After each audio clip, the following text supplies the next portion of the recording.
So today we have just a teeny tiny topic to talk about, just all of truth as we know it, right? All of these midot are so multifaceted and so complicated. And so we'll have an opportunity to kind of dive in. I know some of you had a chance to kind of look through the Musar Torah commentary, and obviously we'll be including some of that. But I also brought in a few other texts for us to be able to dive into as well. So before we get started, I want to invite you to join with me in the prayer over Torah.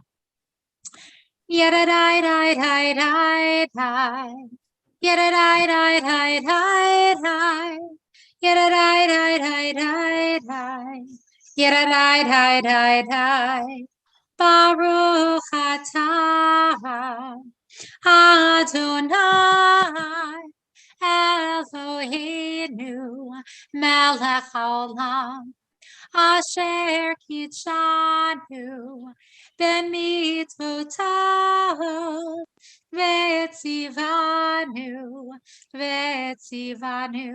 la'asok b'divrei Torah Hafoch ba la'asok b'divrei Torah Yedidai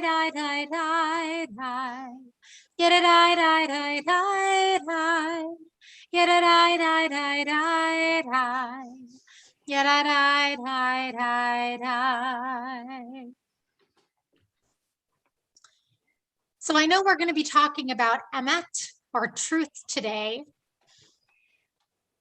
Let's look at just the first couple of things here. So we're going to start, it's usually a good, with Musar, I find that starting with Alan Marinas is usually very, very helpful. And so we'll begin there today. Does anyone want to just start with this first reading? I will. Thank you, Jessica. Everyday holiness. The Jewish spiritual path of Musar, truth, is not something we discover at one time. That is how things are for God, but not for us. For Judaism, truth, as understood and internalized by humanity, is a developmental process. That is why so much of the Bible is narrative, and so many of its works are books of history. I hope you can interpret that. And also, this is the second time emet has been in Musar. That's right. We have it come up, but every single time it's a little bit different, isn't it? And this commentary on emet is very, very different from the one that we did before. So when you think about emet, when you look at this quote, perhaps you're reflecting on the commentary if you had a chance to look at it. What does emet mean to you? What is this idea of truth?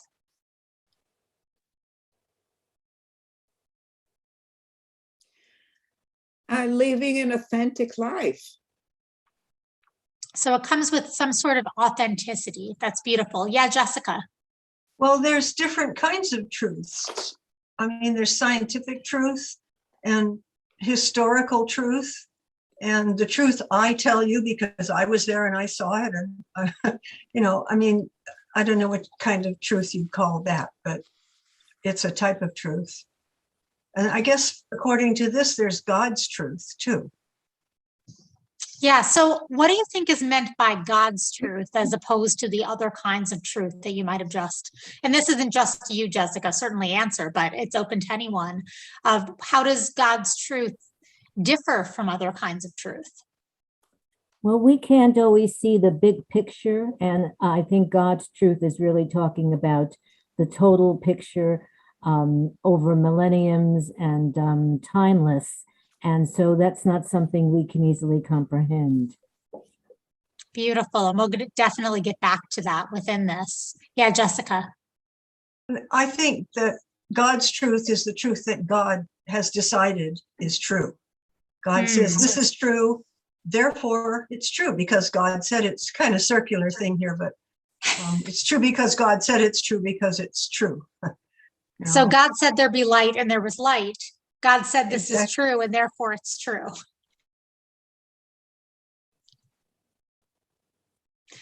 So let's look into this text from the Talmud. That kind of is talking about this Hebrew word emet, which is defined as truth.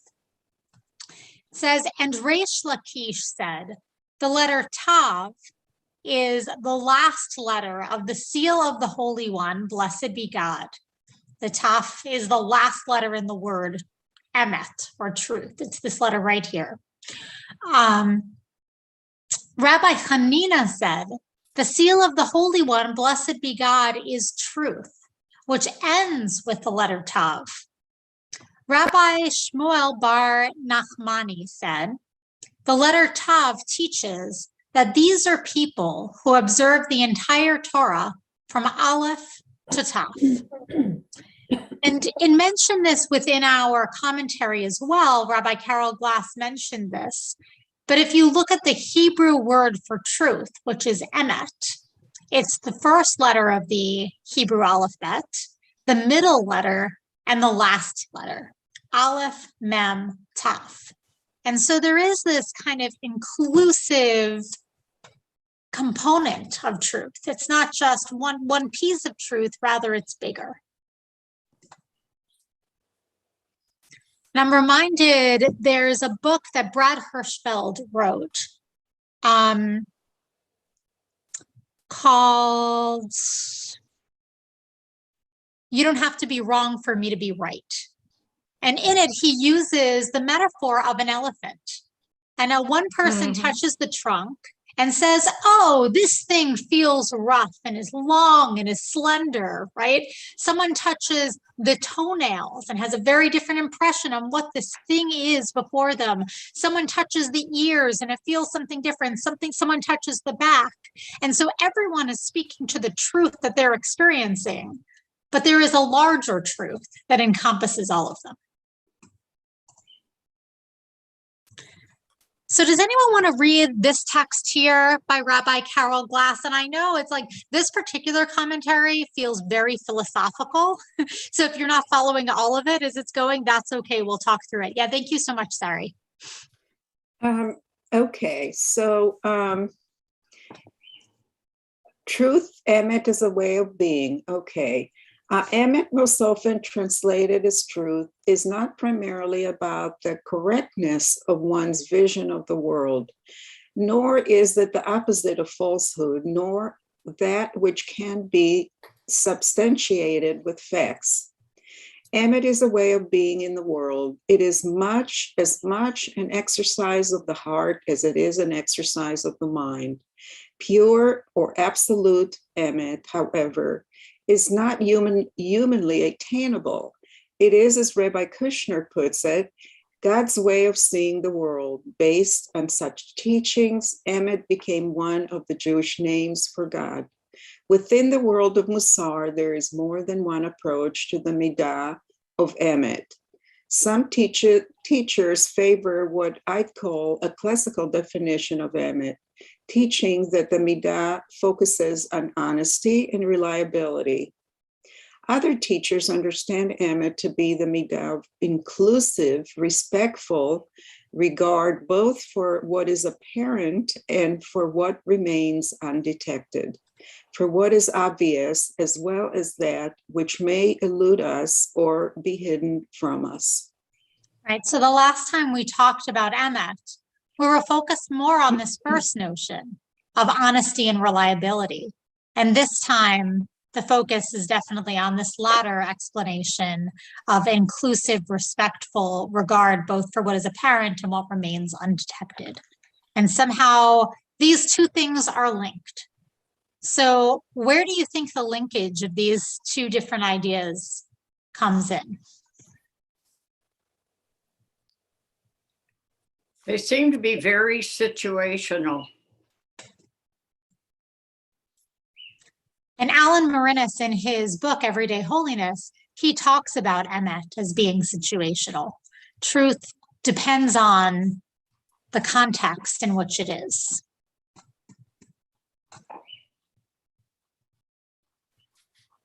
Any other thoughts there before we go to some of the Torah from this week?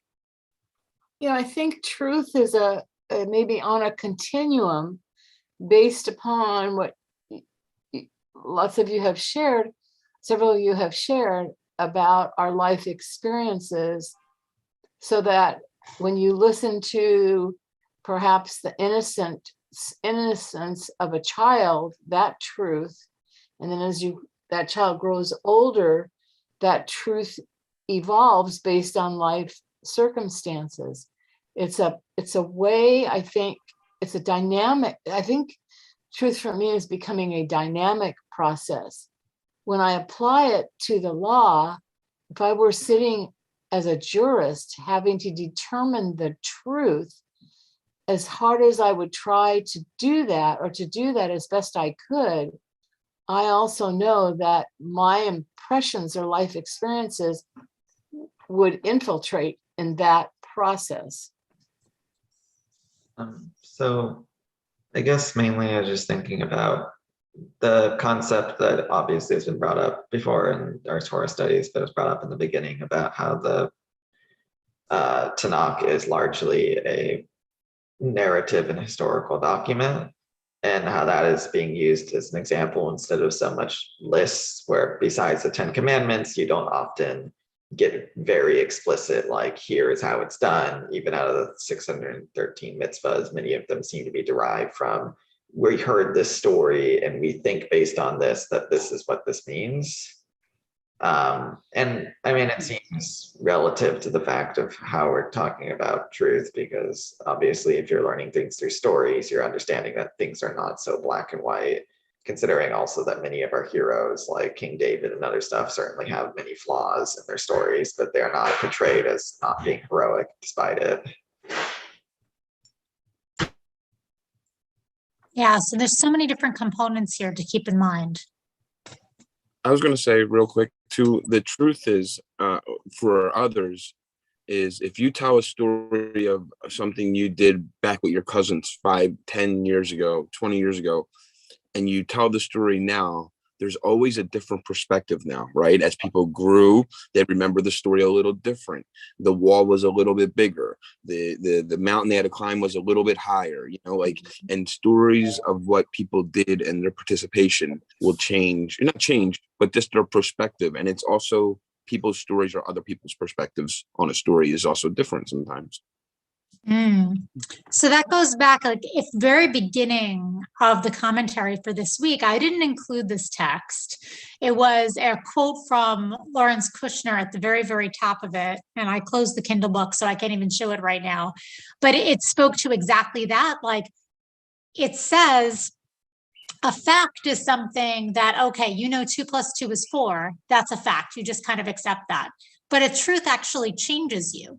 And once you're changed by that truth, you actually become a new person. And so we're constantly changed by our opening of mind to the truth that's before us, if we choose to be. Why don't we look at this Torah portion? And I included just small pieces, largely the pieces that Rabbi Carol Glass pointed out within her commentary, but then another one as well. Because this portion is one of the most important portions in our entire Torah. It's the portion where the Jewish people receive the 10 Commandments, but there's so much else in there as well. So she begins with this conversation with Yitro, where Yitro, as we know, is Moses' father-in-law. And Moses had been gone, right? Moses had been with the Jewish people in Egypt trying to free his people. Finally, they're free. Finally, Yitro was saying, I'm bringing your family to you so we can all be together. And I want to hear about what happened. I want to hear what's going on. Before we even get to the 10 Commandments, we have these texts. Does anyone want to read them? Or read this one? I can do it. Thank you, Ray. Jethro, priest of Midian, Moses' father-in-law, heard all that God had done for Moses and for Israel, his people, how the Lord had brought Israel out from Egypt. So Jethro, Moses' father-in-law, took Zipporah, Moses' wife, after she had been sent home, and her 2 sons, of whom one was named Gershom and that is to say, I have been a stranger in a foreign land. And the other was named Eliezer, meaning the God of my father was my help, and he delivered me from the sword of Pharaoh. Okay, so names in the Torah have so much meaning, don't they? Imagine naming your child stranger and naming your other child help because of the help of God. Like that, those are strong, strong statements, right? And so Rabbi Glass speaks to that and says, the choice of my names Gershom, meaning I've been a stranger in a foreign land, and Eliezer, meaning my ancestors' God was my help, delivering me from the sword of Pharaoh, reveals Moses' ability to accept and embrace his life in its entirety, and to derive meaning not only from the grand high points, but also from the risky challenges. His children's names reflect an honest appraisal of a life that includes separation, alienation, and danger, as well as spiritual intimacy, significant familiar relationships, and gratitude. Any reflections or thoughts on this?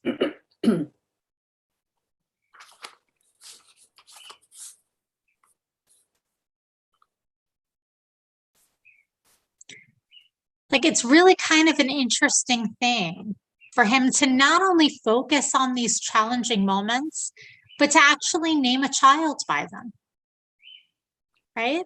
Imagine having a child named Stranger. Yeah, Jessica, go ahead.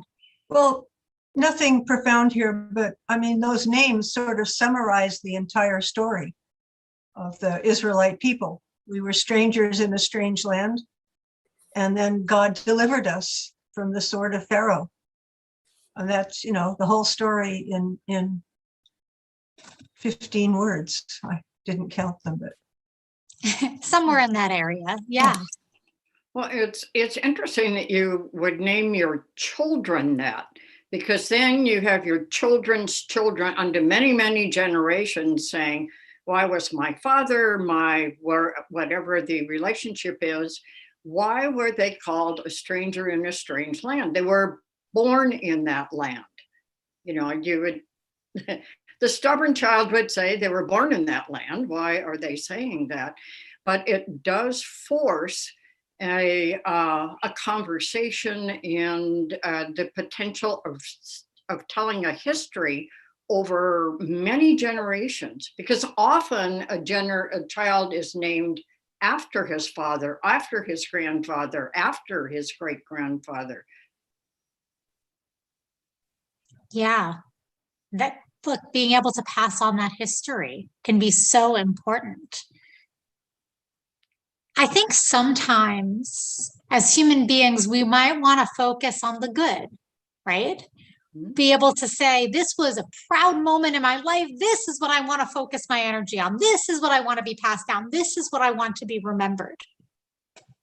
Why do we consistently relive the stories of challenge that our people go through?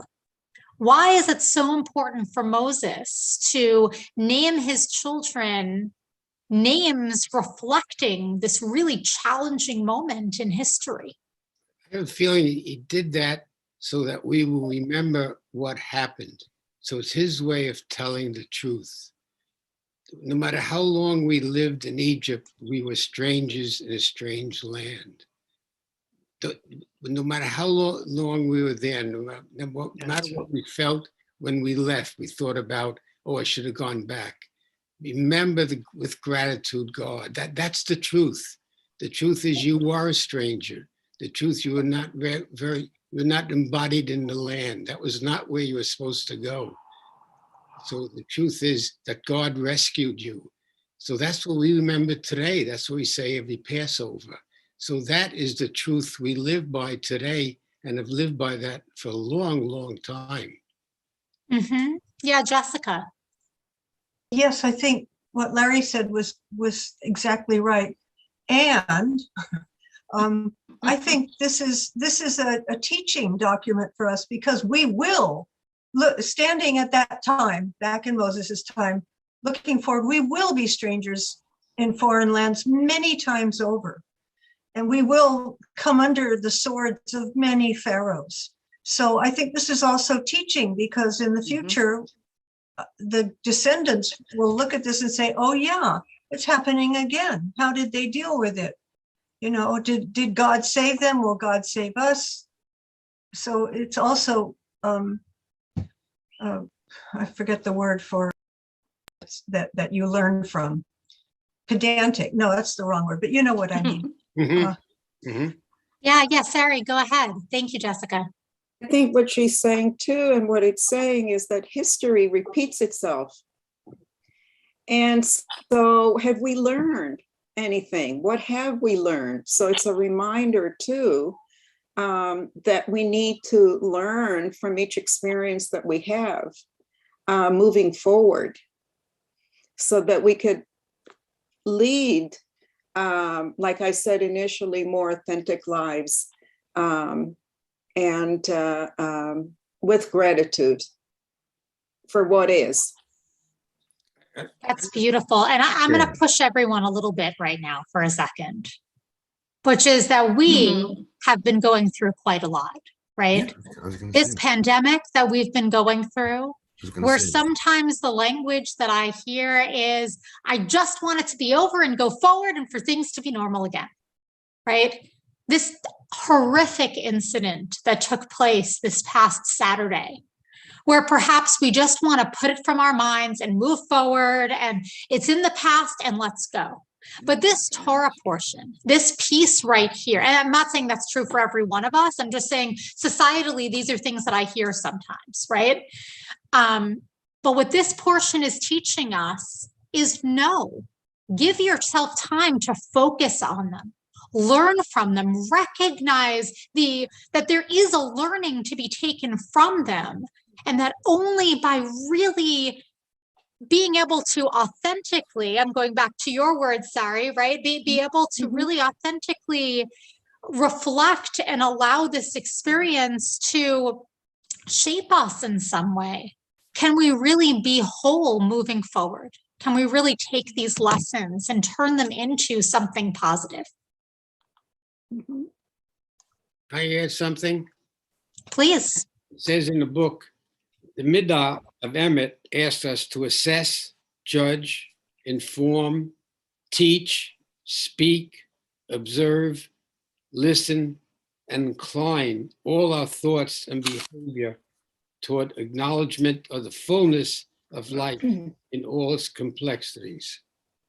I think that's right. And some other place says, truth is not only part of the mind, it's part of the heart.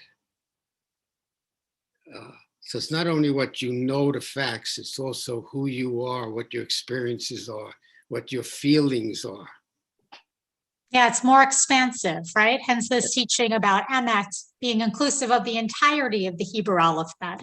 It includes so much more. Yes. Thank you for that. I'm going to take us down slightly to this other teaching that I came across. And I know the language here is very Ashkenazi, the way it says midas ha'emes, where the taf is turned into an S sound. But it's saying that this midah, the soul trait of emet, of truth perception, requires the ability to perceive reality as it really is, and to live one's life based on that reality. Growth in midas ha'emes, or the midah emet, requires recognizing the illusions we may be holding on to and discarding them. The shedding of illusions is a lifelong struggle that, like all spiritual growth, requires one courage to move beyond one's natural inclinations and ultimately to perceive the finite as thoroughly informed by the infinite. So what does that mean? Like this idea of shedding illusions, how does illusion kind of play into this idea of emet? Maybe it's, oh, I'm sorry. Did you want to go? Oh, I wanted to say, to me, it says to perceive reality as it really is, rather than perhaps it's saying as what we would hope it to be. Mm. And this is what it means to me. And this involve, I mean, I'm a kind of a stranger in my own life, in the sense of wearing a mask everywhere I go, in the pandemic, and everything that went on in the hostage taking in the synagogue and all of this stuff. The world is changing before us, unfortunately, in the wrong direction, and we have to realize that is our reality now, rather than what we would hope it to be or like it to be. We need to do things about it to change. Thank you, Michael. There's so much in what you just said. Sorry, is there something that you wanted to say as well? Yeah, just more of that to live in the moment and accept what is, take time to learn from the experiences, and then move forward with gratitude.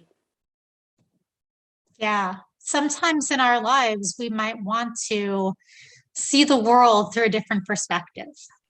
We might look at the world and say, I'm not so happy with that. I'm going to choose to look at it this way. And sometimes that happens to relate to our political affiliation, right? It comes up in politics where something might happen. And so we choose to fit what happened into our preconceived notions of how the world works, which may or may not be in line with the greater truth.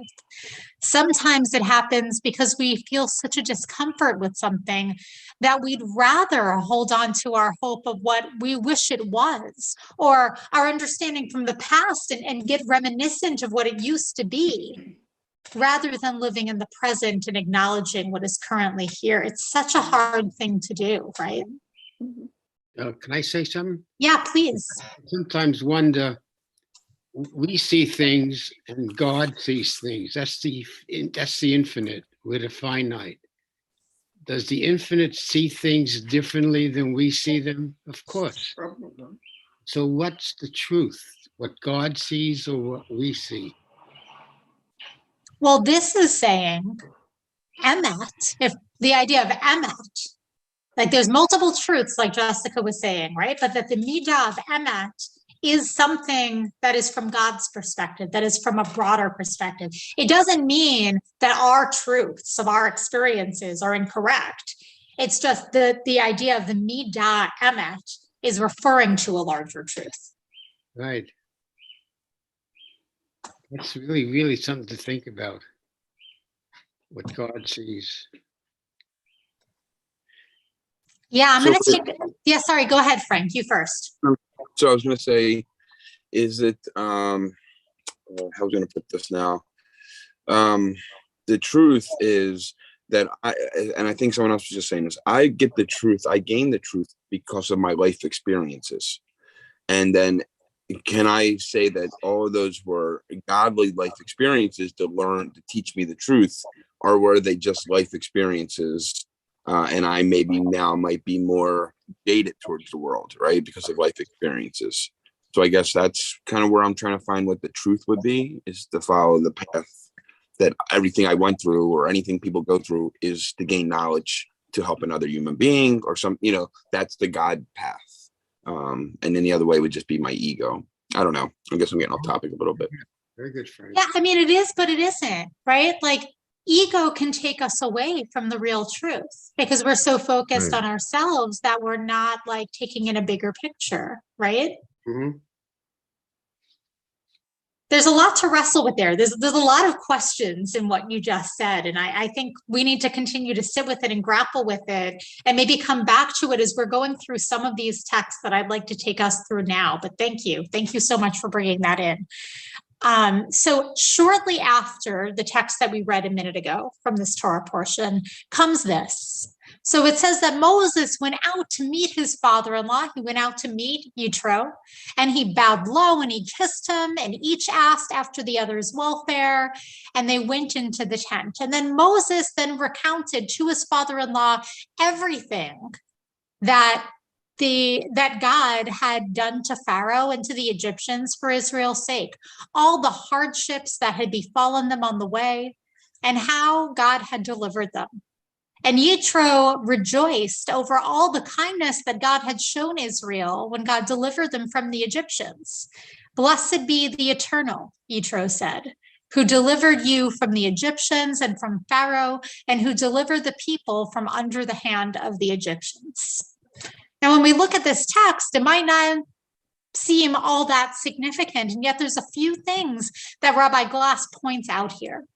One of which, as we'll see, is this word right there, that two-letter word, kol, which means all. That Moses recounted everything, all of the experiences, everything that God had done, everything that they had been through. And so Rabbi Glass says this. Would anyone like to read this text? I'll read it. Thank you, Michael.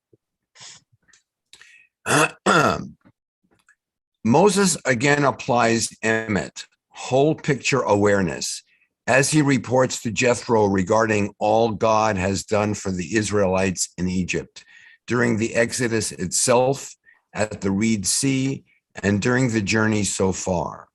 Moses could have focused only on God's miraculous redemptive actions, as Jethro did when he noted all the kindness Tova that the Eternal had shown Israel when delivering them from the Egyptians.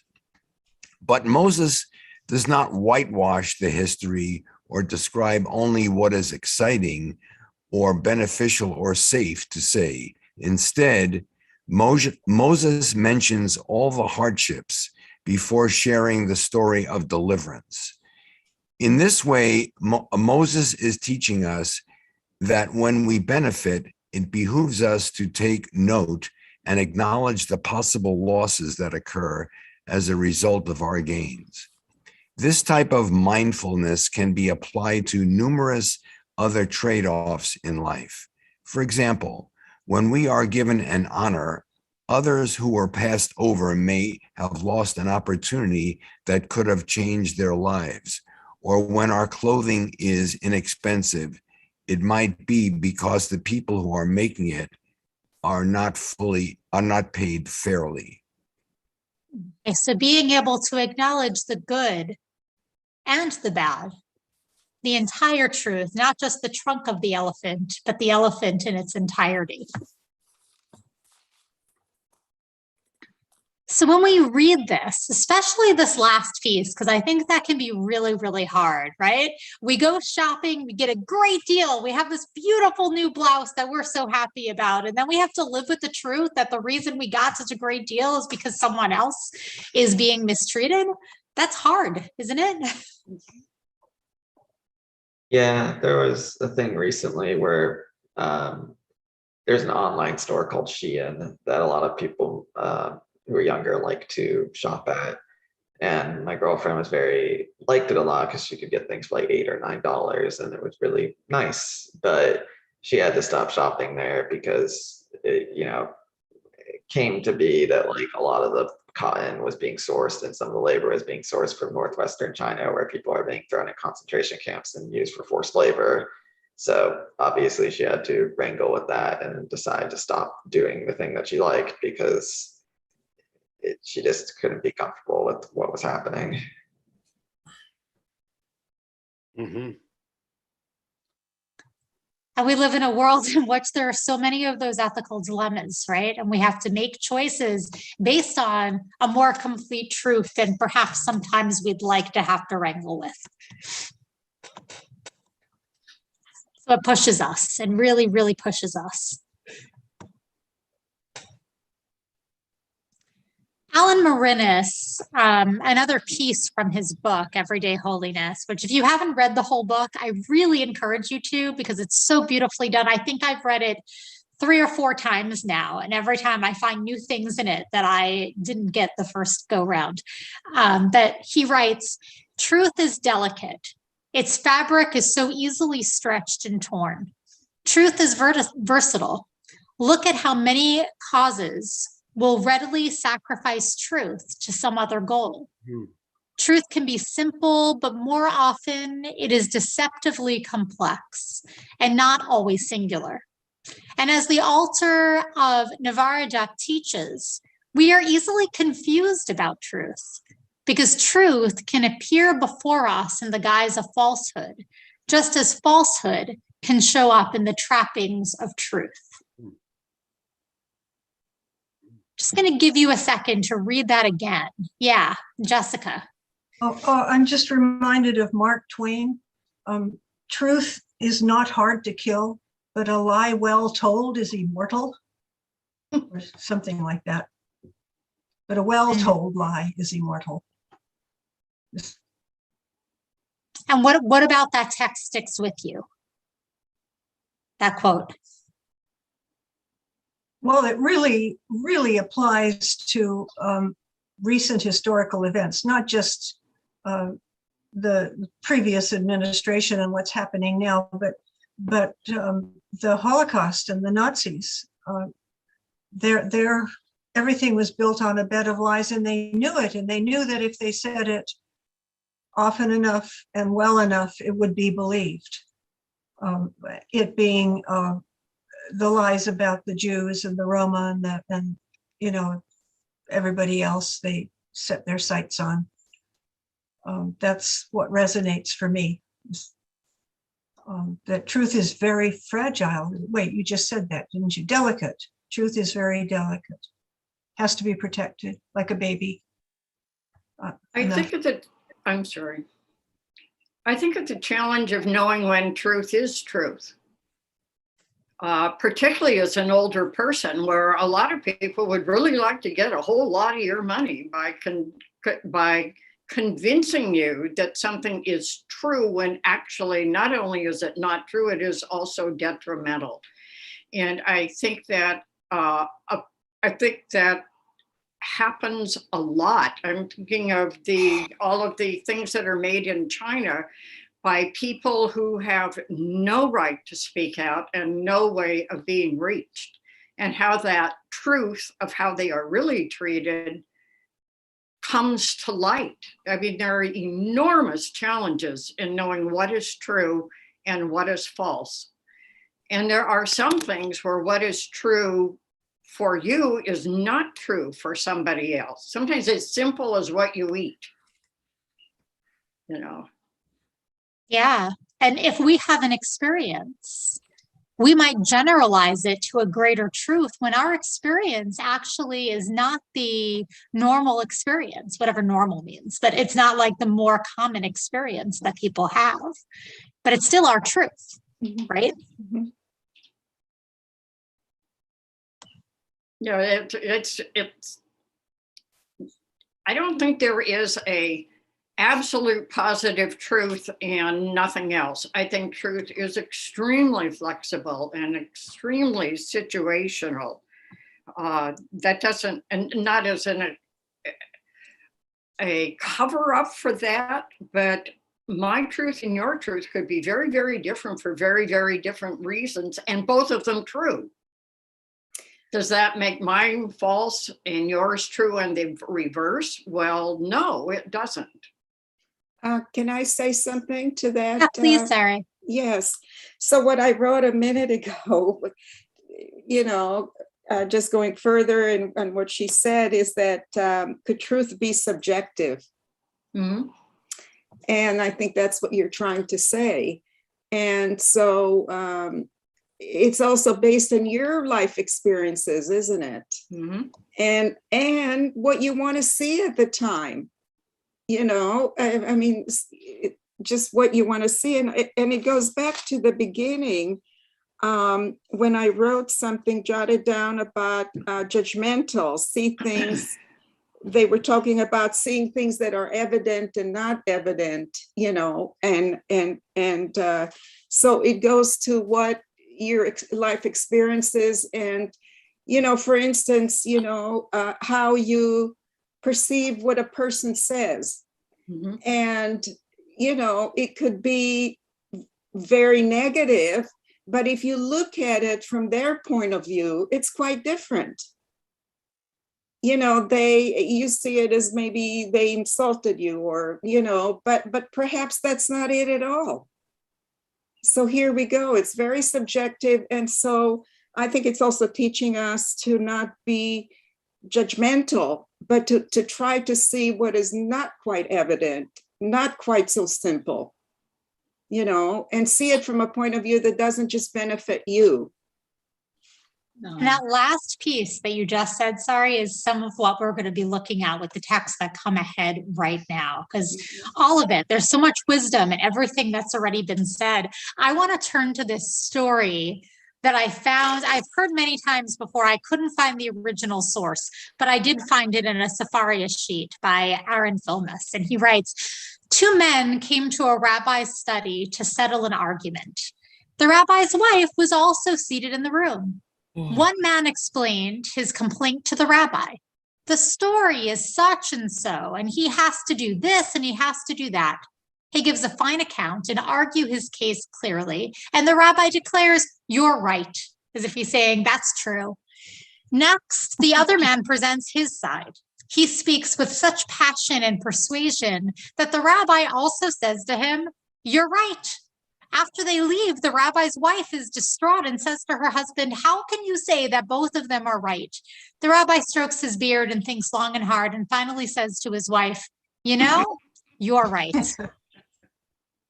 And so it just speaks to this subjective nature of truth. All of these things, how could they be right at the same time? They contradict themselves, right?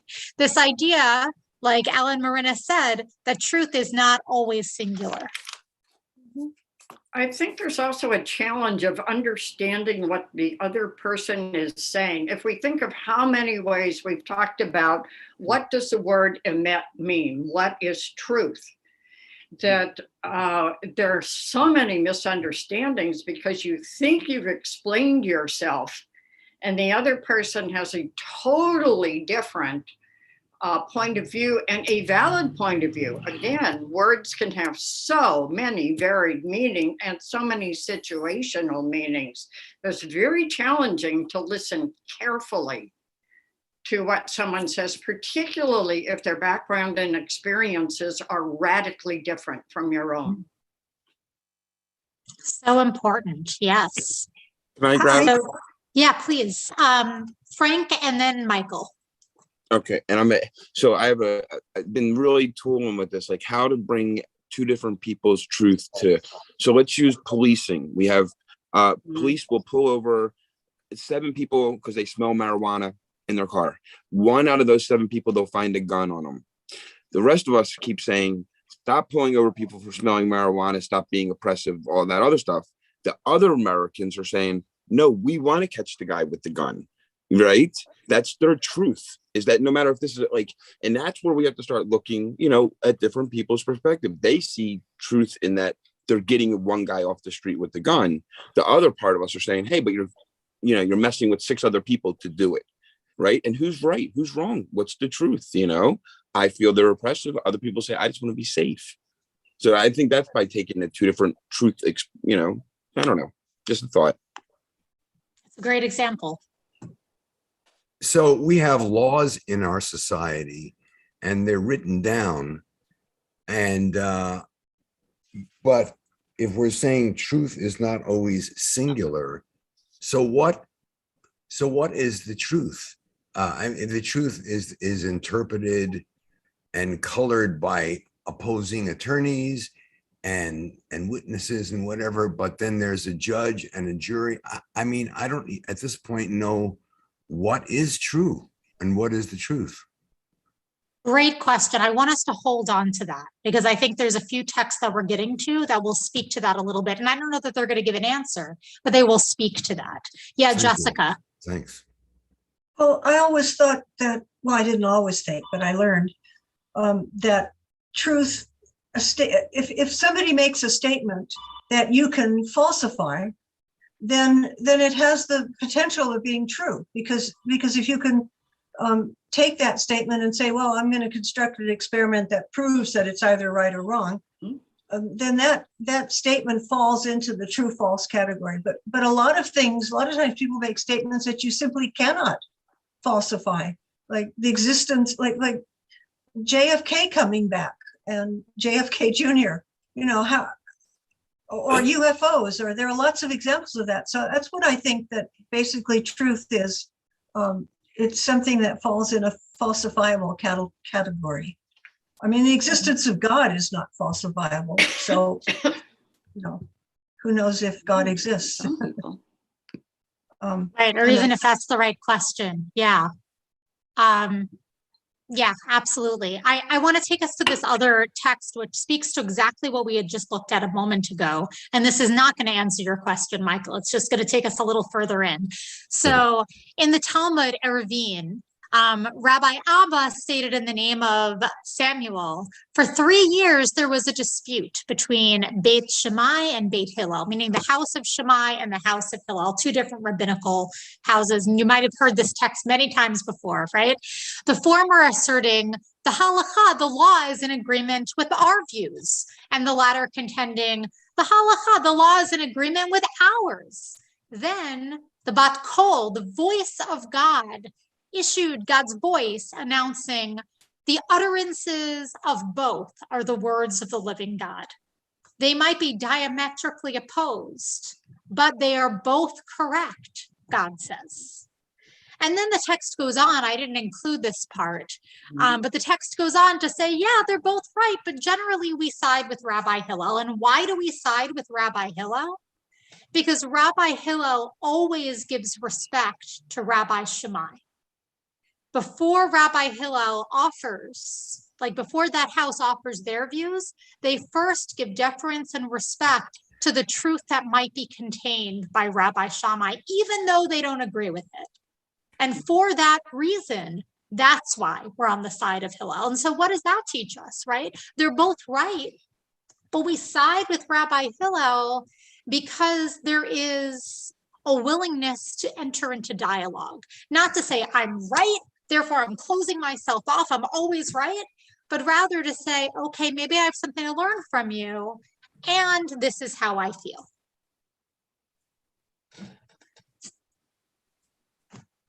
There's a few other texts that will speak to that, but yeah, go ahead, sorry. Oh, I just had a thought. Once a rabbi said to me, I don't know what we were discussing, and that was quite a few years ago, but he said the truth is somewhere in the middle. Maybe. Right? Who's to say, right? It's situational. That it's so many because different as pieces. I said, right, it's subjective. So perhaps it's in the middle. Or perhaps they're both entirely right at the same time. Right. Yep. Or perhaps it's in the middle, like on a seesaw, and it could be either up or down. Yeah, how complicated it truly is. Just because I'm looking at the time, I'm going to take us through this really quickly. And this is actually right before Revelation, right before the Jewish people received the 10 Commandments. This is what we read, okay? So on the third day, as morning dawned, there was thunder and lightning and a dense cloud upon the mountain and a very loud blast of the horn, and all the people who were in the camp trembled.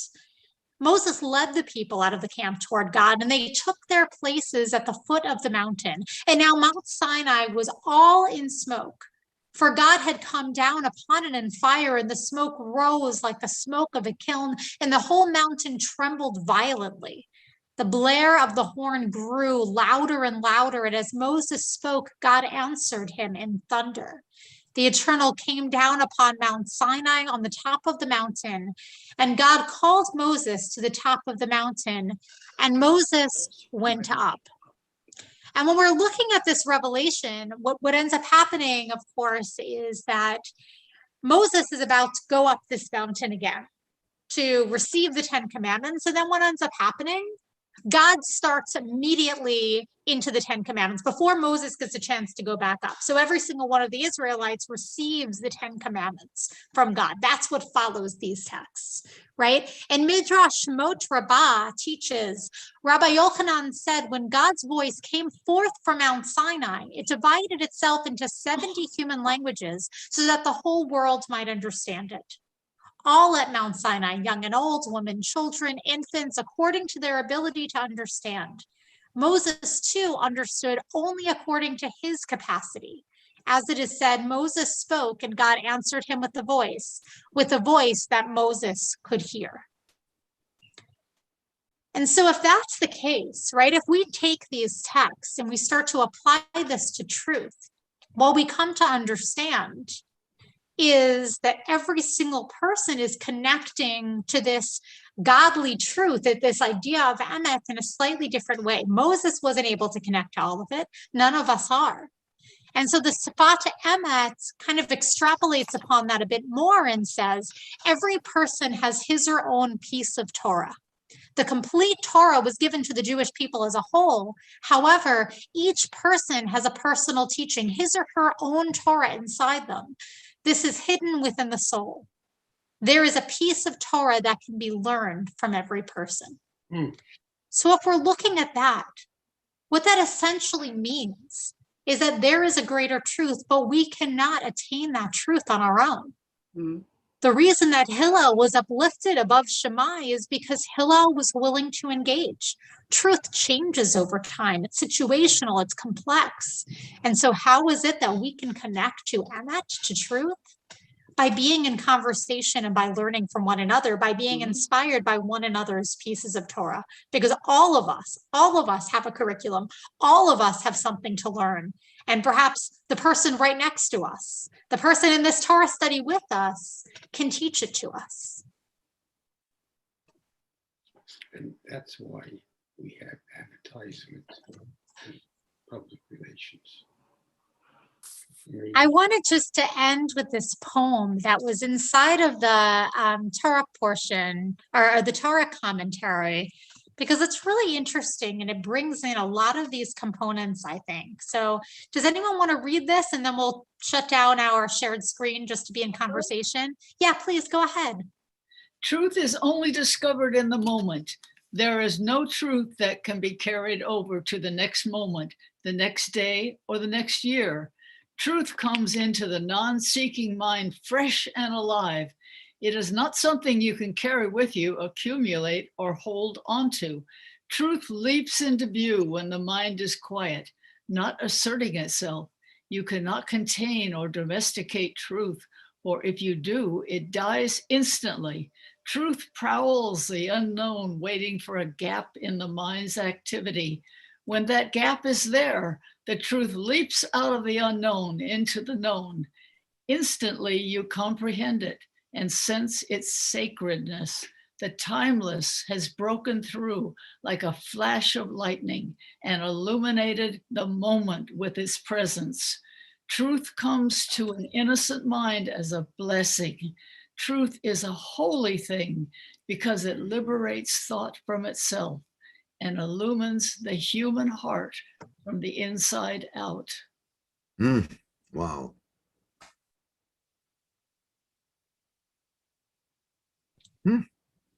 So I'll give us a second to sit with that. Is there any piece of it or piece from this discussion that is kind of, you're wrestling with right now, or you have some thoughts on?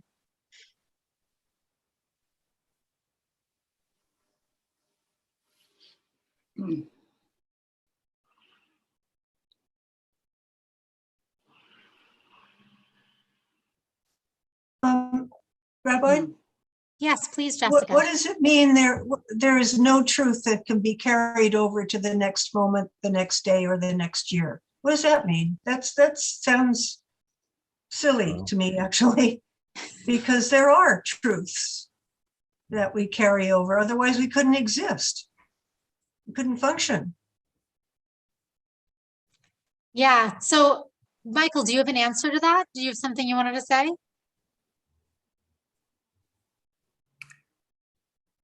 Well, even the truth of the commandment, thou shalt not kill.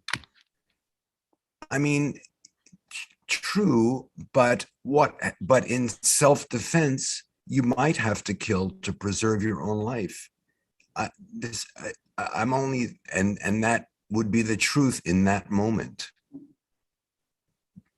Even though the overall truth is thou shalt not kill or murder or whatever.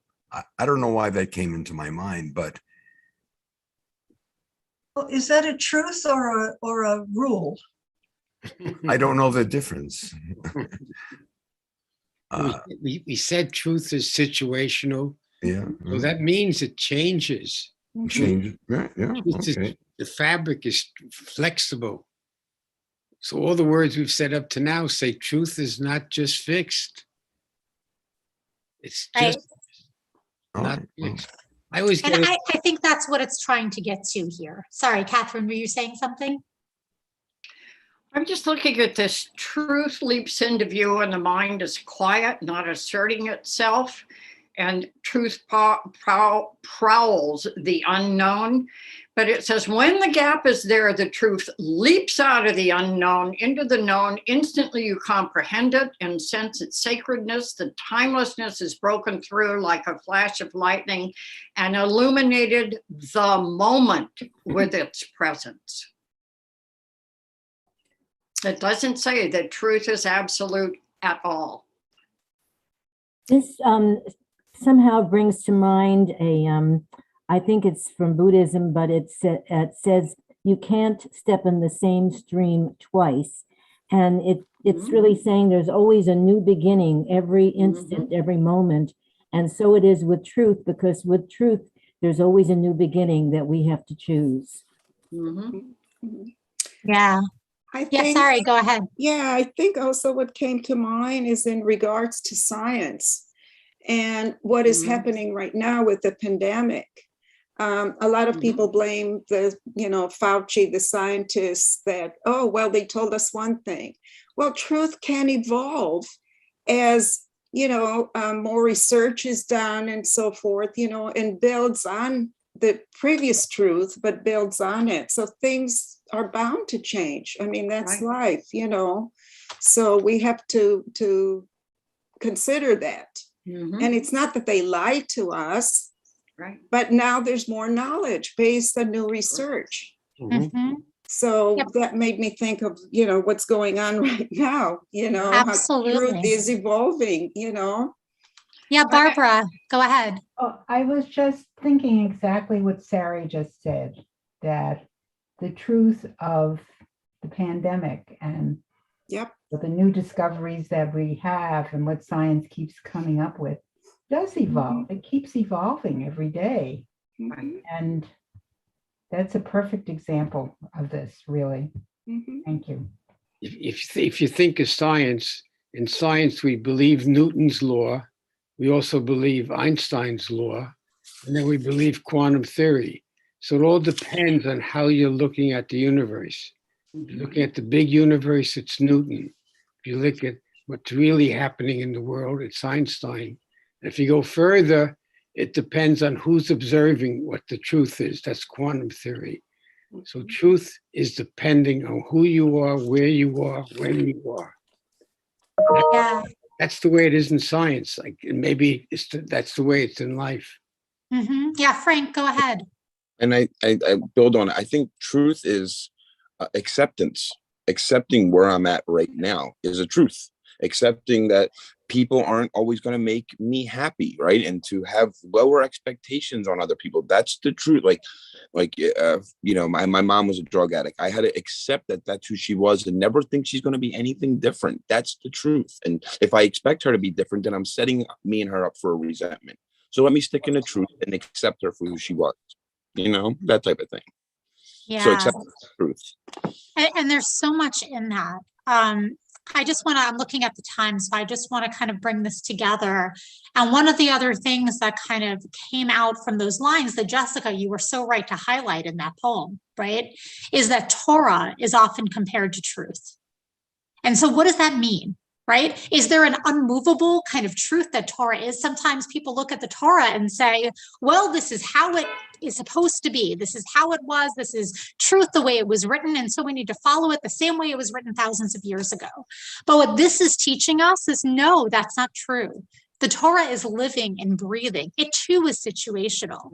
And so we need to evolve our understanding of it. And the reason we keep turning it year after year, we keep reading it over and over, is so that we can bring our own personal Torahs to the text, our own understanding, because there are things that were once understood to be right that now we understand that they weren't so right after all.